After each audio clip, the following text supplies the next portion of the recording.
Europa, siglo XVII. Un continente desgarrado por disputas religiosas, políticas y territoriales.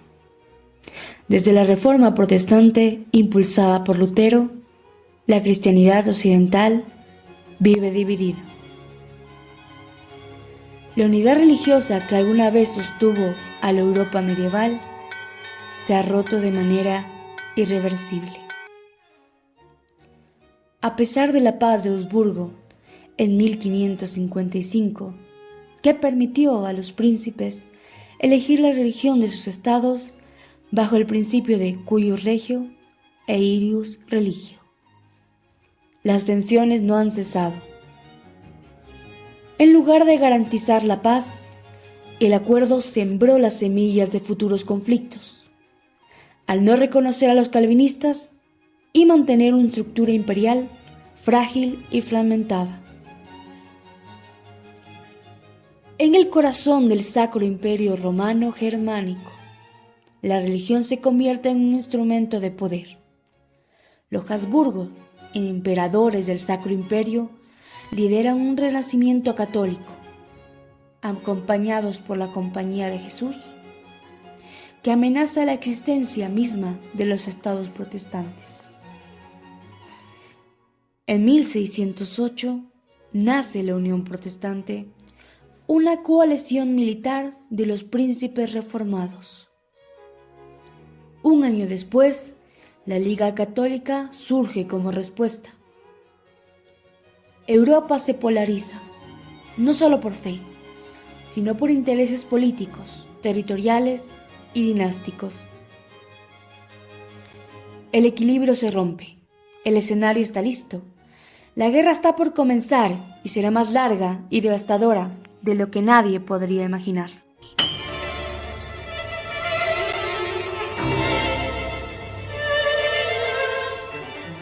Continuando con la siguiente parte del estallido de Bohemia, empezaremos desde 1618 en Praga, donde la chispa que encendió el conflicto ocurre en el corazón de Europa.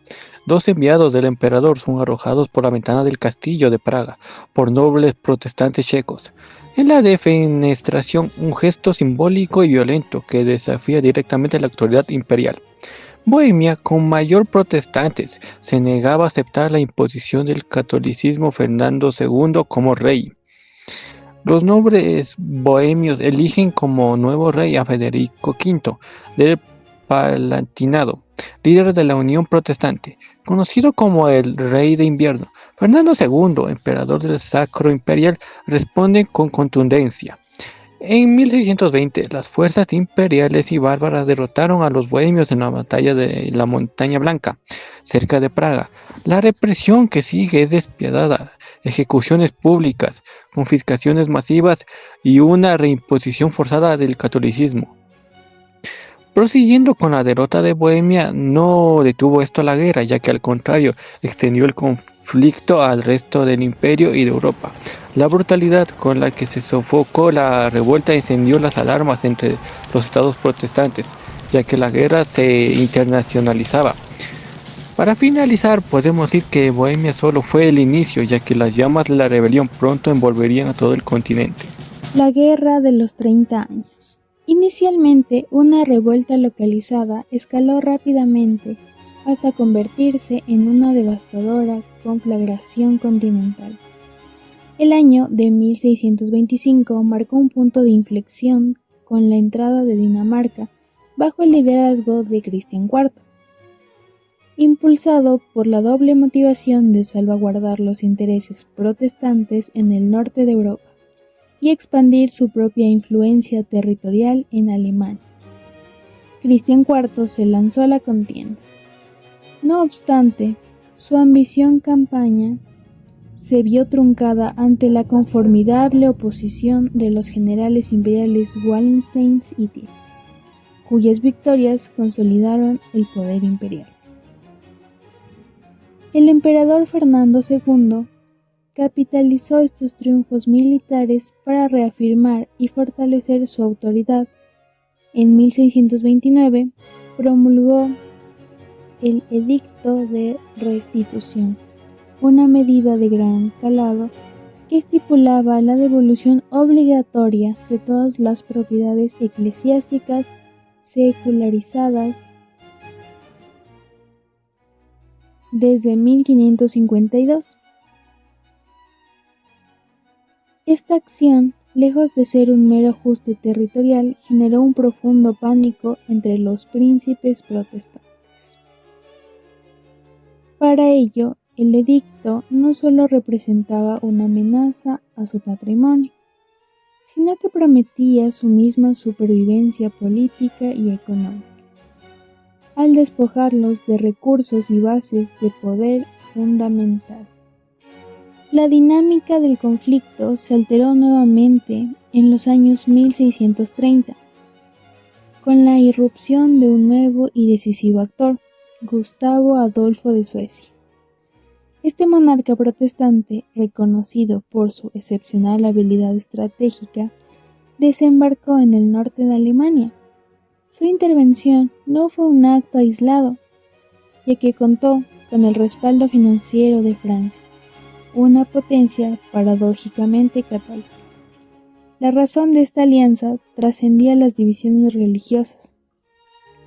Francia, bajo la égida del cardenal Richelieu, buscaba estratégicamente debilitar la hegemonía del emperador Fernando II, percibido como una amenaza al equilibrio de poder en Europa. Las fulgurantes victorias suecas en Braunfeld de 1631 y Lutzen en 1632 insuflaron nuevas esperanzas al bando protestante, demostrando la capacidad de Gustavo Adolfo para cambiar el curso de la guerra.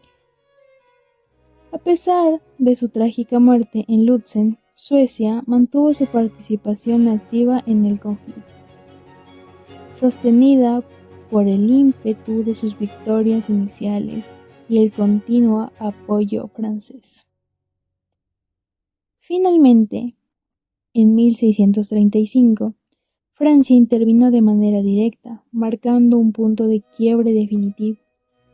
La entrada oficial de una nación católica aliada con potencias protestantes contra el poder imperial evidenció un cambio fundamental en la naturaleza del conflicto. La Guerra de los 30 años había trascendido sus motivaciones religiosas iniciales para transformarse en una encarnizada lucha por el dominio hegemónico en Europa.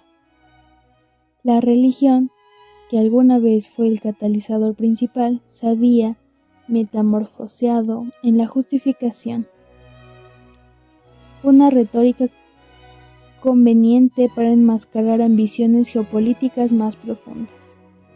La guerra se había convertido en una guerra total, un conflicto exhaustivo donde los intereses dinásticos, territoriales y de poder primaban sobre las diferencias confesionales.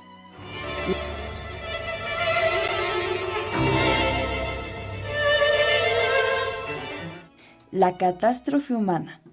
La guerra no es solo un choque de ejércitos, no. Es un rugido infernal que devora pueblos enteros, que arrasa con las cosechas que alimentan la vida, que ciega generaciones antes de que puedan florecer. En las entrañas del Sacro Imperio, esa tierra que una vez fue cuna de imperios, la población se desvanece, disminuye hasta un 60%, y las tropas, esas almas perdidas y hambrientas, se convierten en espectros errantes. Saquean aldeas indefensas, profanan la inocencia, asesinan sin piedad, queman los campos hasta convertirlos en ceniza y siembran la peste con una plaga bíblica. El hambre y la peste se alzan como armas invisibles, silenciosas pero letales. Muchas aldeas que antes latían con vida ahora son meros fantasmas en el mapa. El comercio, ese pulso vital de la sociedad, se paraliza, se asfixia. Las rutas, arterias de la civilización, se vuelven intransitables, peligrosas, y la economía se desploma en un abismo. La venerada estructura feudal, cimiento de siglos, se resquebraja, se desintegra bajo el peso de la miseria, y de sus ruinas emerge, como furia contenida, focos de rebelión social. En el alma de la cultura, esta devastación deja su cicatriz más profunda. Se refleja en una literatura sombría, donde cada palabra es un lamento. En pinturas que no solo retratan la miseria, sino que la gritan desde el lienzo.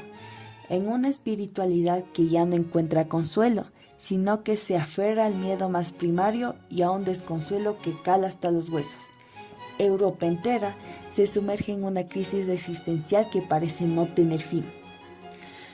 La guerra ha traspasado cualquier límite imaginable, ha roto toda barrera, toda esperanza. Europa, exhausta y herida, clama por la paz, ruega por un respiro, pero ese anhelado acuerdo, ese faro en la oscuridad, aún no llega.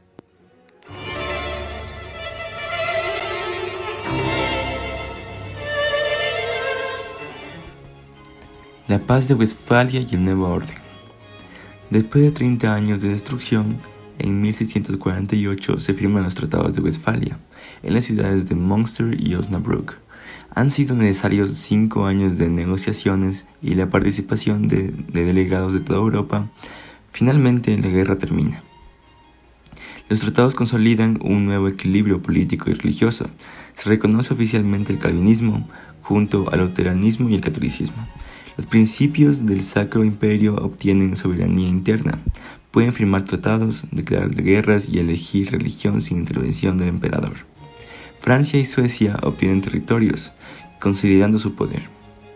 Los Habsburgo ven debilitada su autoridad. Más allá de lo inmediato, Westfalia establece un principio nuevo y revolucionario: la soberanía de los estados. Se inaugura un sistema internacional basado en la no intervención y la diplomacia, principio que marcará las relaciones internacionales durante siglos. La Guerra de los 30 años fue una tragedia continental, pero también una bisagra histórica. Según Henry Lutz, este conflicto siguió el fin de la Edad Media política y el nacimiento de la Europa moderna, secular, diplomática y soberana.